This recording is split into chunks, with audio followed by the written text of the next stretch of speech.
Happy Rakshabandhan. तो रक्षाबंधन का आज त्यौहार है, ठीक है। रक्षाबंधन 3 अगस्त 2020 का रक्षाबंधन का त्यौहार भाई बहन का एक पवित्र त्यौहार है। तो आज हम रक्षाबंधन क्यों मनाया जाता है और रक्षाबंधन किस किस भाई ने किस किस बहन की रक्षा जो महत्वपूर्ण है उनके बारे में बात करेंगे, ठीक है। तो सबसे पहले बात करते हैं रक्षाबंधन शुरू क्यों हुआ, ठीक है। रक्षाबंधन, सबसे पहले तो आपको सभी को रक्षाबंधन की ढेर सारी बधाइयाँ, ठीक है, और रक्षाबंधन, हैप्पी रक्षाबंधन, ठीक।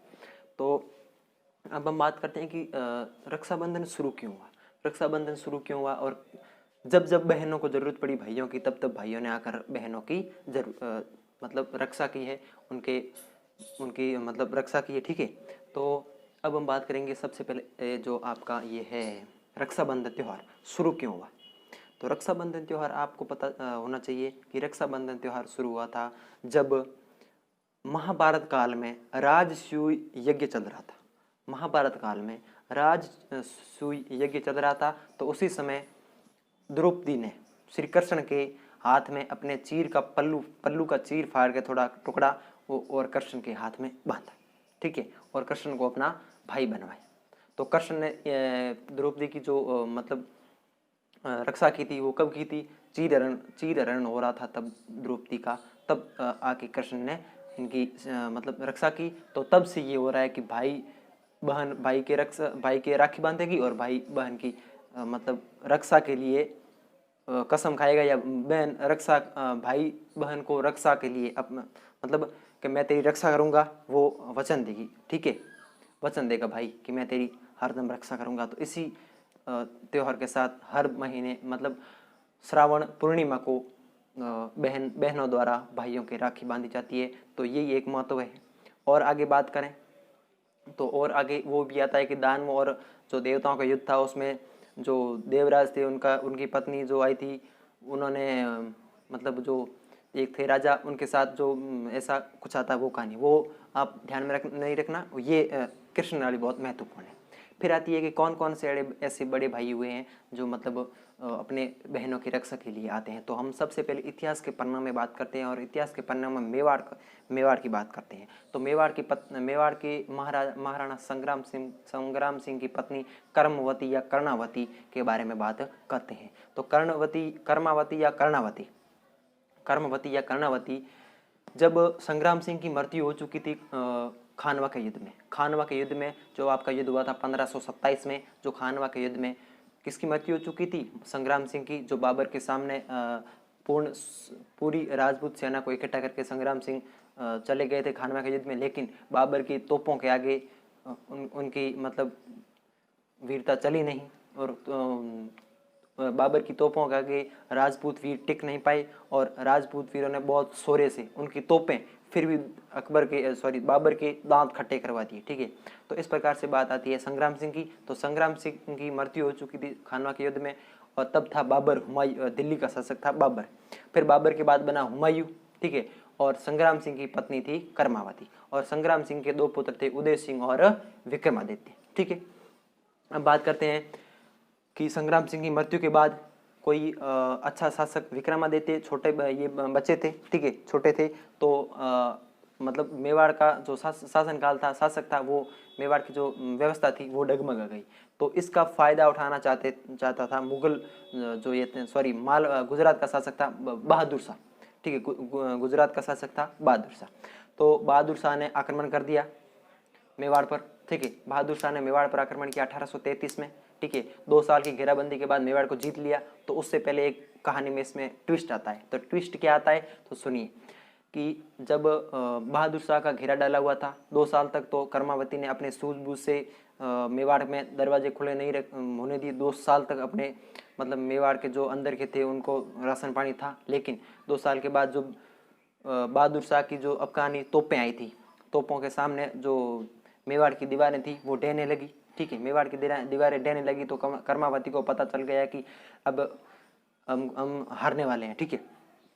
तो अभी तो कर्मावती ने क्या किया, कर्मावती ने अपना राजदूत बुलाया और उसमें पत्र लिखा कि मैं आपकी बहन कर्मावती, ये भाई हुमायूं को पता लगा मैं आपकी बहन कर्मावती आपसे रक्षा चाहती हूँ कि आप आके मेरे मतलब राजपूतों की रक्षा करें, मेरे मेवाड़ की रक्षा करें, और मैं ये मुझे पता है कि आप जरूर आएंगे, ठीक है। तो ये ये लिख के एक पेज में लिख के बीच में राखी डाल के और भिजवा दिया दिल्ली। दिल्ली में कौन था? हुमायूं, बाबर का बेटा हुमायूं, ठीक है। पहले आप इतिहास देख लो, फिर हकीकत क्या जो आती है अलग से। पहले इतिहास में हम क्या पढ़ रहे हैं वो आप सुनो, ठीक है। तो वहाँ पर भिजवा दिया। तो हुमायूं क्या हुआ कि हुमायूं ने पढ़ा, तो हुमायूं ने कहा कि मैं अवश्य जाऊँगा, ठीक है। तो हुमायूं वहाँ से रवाना हुआ और तब तक वहाँ से रवाना होकर हुमायूं ग्वालियर तक आया। हुमायूं ग्वालियर तक आया, तब तक बहादुर शाह जफर ने अंदर घुस चुके थे और कर्मावती ने सोचा कि अब हुमायूं आएगा नहीं, तो कर्मावती ने कर लिया जौहर, ठीक है। कर्मावती ने जौहर कर लिया और राजपूत सैनिक ने केसरिया किया। तो इस प्रकार से चित्तौड़ का दूसरा शाखा हुआ। प्रथम शाखा हुआ रावल रतन सिंह के काल में। तो इस प्रकार से आप ये शाखा हुआ। फिर आता है हुमायूं। हुमायूं आता है, बहादुर शाह से युद्ध करता है और बहादुर शाह को हुमायूं की बात हुमायूं की बहादुर शाह ये बात सुनता है कि हुमायूं आ रहा है, तो बहादुर शाह भाग जाता है, ठीक है। तो फिर हुमायूं आता है और अपनी जो कर्मावती बहन है उनसे माफ़ी मांगता है कि मैं आपकी रक्षा नहीं कर पाया, ठीक है, और मुझे माफ़ कर दो। और मतलब ये भाई, मैं एक भाई होने के नाते आपकी रक्षा नहीं कर पाया और मैं थोड़ी देरी हो गया, काश मैं थोड़ा पहले आता तो मैं आपकी प्राण बचा सकता, ठीक है। तो इस प्रकार से 8 मार्च 1535 को चित्तौड़ का दूसरा शाखा हुआ और इस प्रकार से ये भाई बहन का प्यार है। अब इस हुमायूं की जो स्टोरी है इसके बारे में कुछ हम जो हकीकत क्या आती है वो कुछ किताबों में लिखा हुआ है कि ये इतिहास में झूठा लिखा हुआ है। हकीकत क्या है मैं आपको बता देता हूँ। तब जब कर्मावती ने पत्र भिजवाया तब हुमायूं वहाँ से रवाना तो हो गया, लेकिन हुमायूं रवाना हुआ, पता चला बहादुर शाह को। बहादुर शाह ने पत्र लिखा है हुमायूं को कि वो जिहाद का पालन कर रहा है, ठीक है, वो जिहाद का पालन कर रहा है और आप इसमें इस्लाम धर्म का मतलब विरोध करेंगे। तो हुमायूं ग्वालियर रुक गया, ठीक है। हुमायूं 2 साल तक ग्वालियर रुका। रानी कर्मावती ने 1533 में, ऐसा आता है कि रानी कर्मावती ने 1533 में भिजवा दिया था, लेकिन 2 साल तक हुमायूं नहीं आया, ग्वालियर में रुक गया। हुमायूं चित्तौड़ विजय की प्रतीक्षा कर रहा था, क्योंकि ऐसी बात आती है कि जब संग्राम सिंह की मृत्यु हुई थी तब बहादुर शाह और हुमायूं दोनों प्राप्त करना चाहते थे मेवाड़ को। उससे पहले बहादुर शाह चला गया, तो बहादुर शाह चला गया तो हुमायूं को पता है बहादुर शाह जीत लेगा और फिर मैं बहादुर शाह को हरा के हड़प कर लूँगा मेवाड़ क्षेत्र, और मेरी किया वो राखी की वो भी बच जाएंगे कि मैं पहुंचा नहीं और मैं मेवाड़ भी हथिया लूँगा। तो इस प्रकार से बहादुर शाह की हुमायूं की नीयत खराब थी। तो हुमायूं वहाँ पर ग्वालियर में इस चित्तौड़ विजय का इंतजार करता रहा। तो जब बहादुर शाह ने ये दुर्ग जीता तो हुमायूं और बहादुर शाह की लड़ाई होगी, उसमें युद्ध हो गया। तो पीछे जब बहादुर शाह की सेना चली गई हुमायूं से युद्ध करने के लिए, तो पीछे राजपूत सेना ने फिर से अधिकार कर लिया और विक्रमादित्य को पहले, हाँ मैंने आपको ये बताया नहीं था कि जब युद्ध हुआ था तब विक्रमादित्य और उदय सिंह तो बच्चे थे, उनको भिजवा दिया गया बूंदी, ठीक है। तो फिर राजपूत शासकों ने, राजपूत योद्धाओं ने, राजपूत सेनापतियों ने बूंदी से उदय सिंह और विक्रमादित्य को वापस बुलाया, ठीक है। वापस बुलाकर विक्रमादित्य को शासक बना दिया। तो इस प्रकार से ये कहानी आती है, ठीक है। और आप जो ये रक्षाबंधन है, ये रक्षाबंधन आपकी आती है श्रावण शुक्ल पूर्णिमा। श्रावण, वैसे पूर्णिमा तो शुक्ल में होती है, तो श्रावण पूर्णिमा को ये रक्षाबंधन मनाया जाता है। तो इस साल का रक्षाबंधन आपकी 3 अगस्त 2020 यानी आज आप खूब हार्दिक और मतलब खूब हर्षोल्लास के साथ मनाइए, ठीक है। आपकी बहनों की रक्षा कीजिए और जो भी बहनें देख रही हैं वो आपके भाइयों से मतलब वचन मांगे कि आप मेरी रक्षा करेंगे, आपके भाइयों की राखी बांधिए। और हाँ, एक बात मैं और बोल दूँ आपको कोई भी, क्योंकि राखी है ना, आप जैसे बाजार से राखी लाते हो तो 150-200 रुपये या 500 रुपये तक राखी आती है, वो लाने की आपको ज़रूरत नहीं है, क्योंकि उसमें आप एक तो पैसा खर्च करते हो, ठीक है।